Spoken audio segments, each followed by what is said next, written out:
దేవునికి మహిమ కలుగును గాక. దేవుని యొక్క వాక్యాన్ని ధ్యానం చేద్దాం.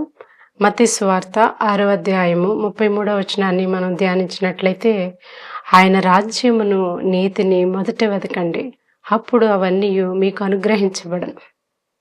నిజమే, దేవుని రాజ్యం అంటే ఏంటి? దేవుని రాజ్యం అంటే సత్యం. దేవుని రాజ్యం అంటే వెలుగు. దేవుని రాజ్యం అంటే జీవం. దేవుని రాజ్యమును మనము గ్రహించాలి. సత్యము అంటే ఏంటి? మనం అనుకుంటాం సత్యముగా మనము జీవిస్తున్నాం కదా అని. కానీ ఒక్కొక్కసారి మనము సత్యాన్ని గురించి ఆలోచించినట్లయితే మన జీవితంలో చిన్న అబద్ధమే కదా, కొంచెం లంచమే కదా తీసుకున్నాం, ఈరోజు అయిపోయిందిలే అని మనం అనుకుంటాం. కానీ సత్యమును గూర్చి దేవుని యొక్క వాక్యం చెప్తుంది. యోహాను సువార్తలో 18వ అధ్యాయము 37వ వచనాన్ని చూసినట్లయితే, సత్యమును గూర్చి సాక్ష్యం ఇచ్చుటకు నేను పుట్టితిని, ఇందు నిమిత్తమే ఈ లోకమునకు వచ్చితిని. సత్య సంబంధి అయిన ప్రతివాడును నా మాట విను. సత్యమును చేయాలి, సత్యమును స్థాపించాలని దేవుని యొక్క వాక్యం మనకి హెచ్చరిస్తుంది. సత్యమును పరిశుద్ధాత్ముడే మనలో స్థాపిస్తాడు.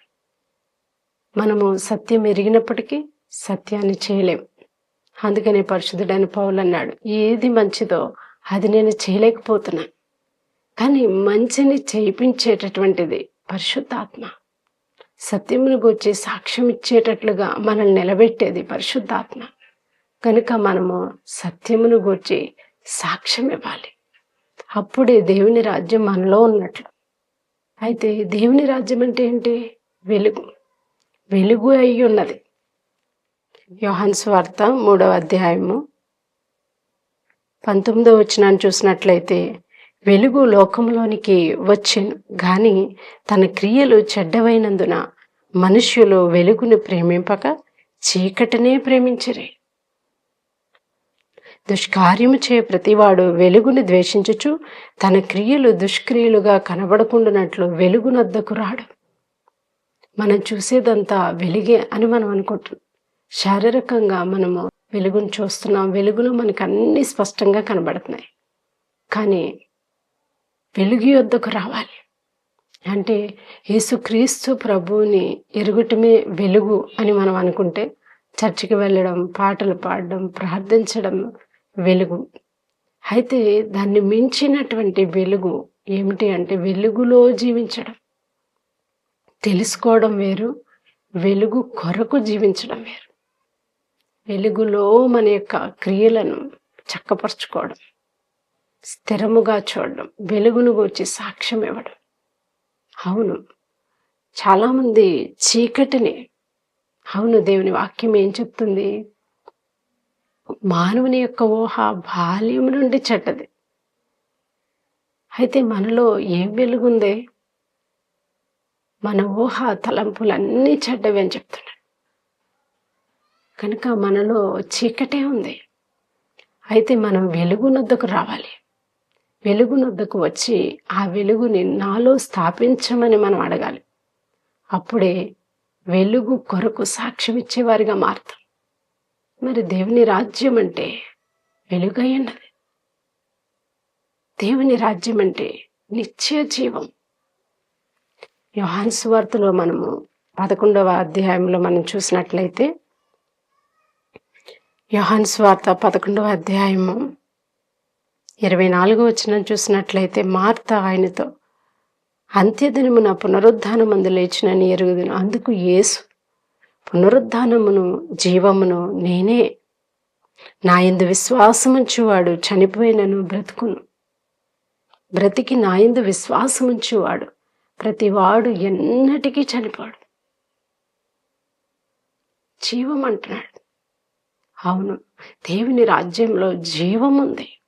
ఆయన మాటలో జీవం, స్వస్థత ఉంది, విడుదల ఉంది. ఆయన మాటలో రక్షణ ఉంది. పునరుద్ధానము జీవము నేనే.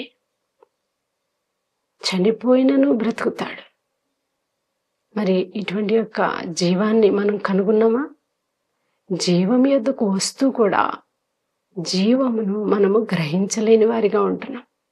దేవుని యొక్క వాక్యం చెప్తుంది, జీవము నీలో పోయడానికి ప్రభువు తన యొక్క ప్రాణాన్ని అర్పించాడు.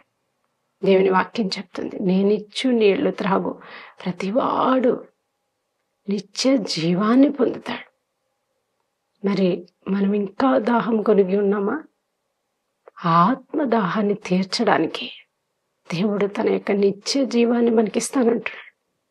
పునరుత్థానం, దేవుని రాజ్యంలో ఉన్న అమూల్యమైనటువంటి ఆశ్చర్యకరమైనటువంటి ఆశీర్వాదాలు. మరి దేవుని రాజ్యాన్ని గురించి తెలుసుకోవడమే కాదు, కానీ దేవుని రాజ్యమును మనలో స్థాపించమని మనం అడగాలి దేవుణ్ణి. ప్రభువా, నీ సత్యాన్ని నాలో స్థాపించు, నీ వెలుగును నాలో స్థాపించు, నీ జీవాన్ని నాలో స్థాపించు అని మనం ప్రార్థించాలి. ప్రార్థించినప్పుడు పరిశుద్ధాత్మ దేవుడు మన యొక్క జీవితంలో ఆయన రాజ్యాన్ని స్థాపిస్తాడు. ప్రతి క్షణము ప్రభువు తన యొక్క శక్తితో మనల్ని నింపుతాడు. అవును, ఆయన రాజ్యమును వెతకాలి, అయితే ఆయన నీతిని వెతకాలి. మరి నీతి అంటే మనకి తెలిసింది, మనం చేసే మంచి క్రియలు అన్ని నీతి క్రియలే అని మనం అనుకుంటాం. కానీ దేవుని యొక్క వాక్యం చెప్తుంది, మనము యెషయా గ్రంథాన్ని కనుక మనం చూసినట్లయితే, యెషయా గ్రంథము 66వ అధ్యాయము 6వ వచనంలో ప్రభు చెప్తున్నాడు, మన నీతి క్రియలన్నీ మురికి గుడ్డవలే ఆయన. మనం అనుకుంటాం, నేను మంచి చేస్తున్నాను, నేను నీతే చేస్తున్నాను అని మనం అనుకుంటుంటే, దేవుని వాక్యం చెప్తుంది మన మంచితనం అంతా మురికి గుడ్డవలే ఉన్నదంటే దేవుని దృష్టికి. మరి మనము దేవుని నీతిని వెతకాలంటే, దేవుని నీతి అంటే ఏంటి? దేవుని మంచితనం, దేవుని నీతిని మనం ఎలా పొందగలం? మన క్రియలన్నీ చెడ్డవి అయితే మనము దేవుని నీతిని వెతకాలంటే, చూడండి, రోమపత్రిక 3వ అధ్యాయంలో, రోమపత్రిక 3వ అధ్యాయం 10వ వచనం, నీతిమంతుడు లేడు, ఒక్కడును లేడు, గ్రహించువాడు లేడు, దేవుణ్ణి వెతుకువాడు లేడు, అందరూ త్రోవ తప్పి ఏకముగా పనికి మాలిన వారైరి, మేలు చేవాడు లేడు, ఒక్కడైనను లేడు. నీతిమంతుడు లేడు అని దేవుని వాక్యం చెప్తుంది. మంచివాడు లేడు, దేవుణ్ణి వెతికేవాడు లేడు. అయితే మరి దేవుని నీతి అంటే ఏంటి? దేవుని నీతిని మనం ఎలా పొందాలి? దేవుని వాక్యం చెప్తుంది, దేవుని నీతి ప్రత్యక్షపరచబడింది, ఆయన యేసుక్రీస్తే. మనం యేసుక్రీస్తుని విశ్వాసం ఉంచినట్లయితే, రోమపత్రిక 3వ అధ్యాయము 22వ వచనం చూసినట్లయితే, యేసుక్రీస్తు నందలి విశ్వాసమైనదే నమ్ము వారందరికీ కలుగు దేవుని నీతి అయి ఉన్నది. అయితే దేవుని నీతి అంటే విశ్వాసం. యేసుక్రీస్తు ప్రభువుని విశ్వాసంతో నమ్మడం వల్ల మనలను దేవుడు నీతిమంతులుగా మారుస్తున్నాడు. అది దేవుని నీతి అంటే. మరి మనము క్రీస్తునందు విశ్వాసం ఉంచాలి. ప్రభు మన కొరకు మరణించి తిరిగి లేచాడు, ఆయన త్వరగా రాబోతున్నాడు, ఆయన రాజ్యముతో మన ఎద్దుకు వస్తారని, మనము దేవుని సేవకులమని, దేవుని ప్రతినిధులమని, ఆయన రాజ్య సంబంధులమని మనం గ్రహించాలి. మనము దేవుని నీతిని వెతికేవారిగా దేవుడు ఈ లోకంలో మనల్ని ఏర్పరచుకున్నాడు. ఆయన రాజ్యము కొరకు సాక్ష్యం ఇచ్చేవారిగా ప్రభు మనల్ని ఏర్పరచుకున్నాడు. కనుకనే మనము పరిశుద్ధ ఆత్మను పొందాలి. ప్రభువా, నీ ఆత్మతో నన్ను నింపు, నీ రాజ్యమును వెతికే విధంగా, నీ నీతిని వెతికే విధంగా నన్ను మార్చు ప్రభువా. అవును, నిజమే, ఆశగల ప్రాణాన్ని దేవుడు తృప్తిపరుస్తాడు. మనం ఉన్నాం విశ్వాసం ఉంచడం ద్వారా క్రీస్తునందు ప్రభు మనల్ని నీతిమంతులుగా మారుస్తున్నాడు. ఎంత సంతోషం అండి, ఎంత ఆశ్చర్యం. ప్రభువు చేసిన ఈ అమూల్యమైన కార్యాన్ని బట్టి మనందరము సంతోషించాలి.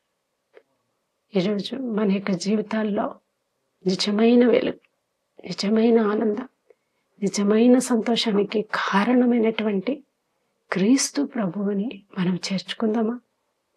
మన హృదయాంతరంగమును ప్రభువే గెలిచే విధంగా ప్రార్థిందామా? మన మనస్సుని ప్రభువు గెలిచినట్లుగా స్తుతిందామా? అట్టి కృప దేవుడు మనకి తోడయించి నడిపించునుగాక. ప్రార్థన చేసుకో. మహాపరిశుద్ధుడైన తండ్రి, నీ పరిశుద్ధ నామమునకే వందనాలు. దేవా నాయనా, నీ రాజ్యమును మాలో స్థాపించుటకు ప్రభు అయిన క్రీస్తు ఈ లోకానికి వచ్చాను. నీ రక్తముతో మమ్మల్ని కడిగి పరిశుద్ధులుగా చేసి విశ్వాసమందు భాగ్యవంతులుగా మీరు మమ్మల్ని చేస్తున్నారు ప్రభు. ఎవరైతే ఈ దినమందు నీ వాక్యాన్ని వింటున్నారో వారందరిలో నీ రాజ్యం స్థాపించబడను గాక, నీ నీతి స్థాపించబడను గాక. నీ కొరకు సాక్ష్యం ఇచ్చేవారిగా, నీ ఆత్మను పొందుకునేవారిగా, నీ కొరకు సాక్షిగా నిలబడేవారిగా వారిని చేయండి. పరిపూర్ణులుగా చేయండి ప్రభువా. నీ రాజ్యమును నీతిని వెతికే వారిగా చేయండి. పరిశుద్ధాత్మ శక్తిని వారి మీద కృంభరించండి. అధికమైన మేలులతో వారిని నింపండి. నూతన కార్యాలు వారి జీవితంలో జరిగేటట్లు వారిని ఆశీర్వదించండి, తృప్తిపరచండి. తృప్తికరమైన జీవితాన్ని వారికి అనుగ్రహించండి ప్రభువా. స్వస్థత లేని వారికి స్వస్థత, రక్షణ లేని వారికి రక్షణ, విడుదల లేని వారికి విడుదల. నీ ఆత్మతో వారిని నింపండి ప్రభువా. యవ్వనులు నీ ఆత్మతో నింపబడినట్లు చేయండి. క్రీస్తు నామమున అడుగుచున్నాం తండ్రి, ఆమేన్.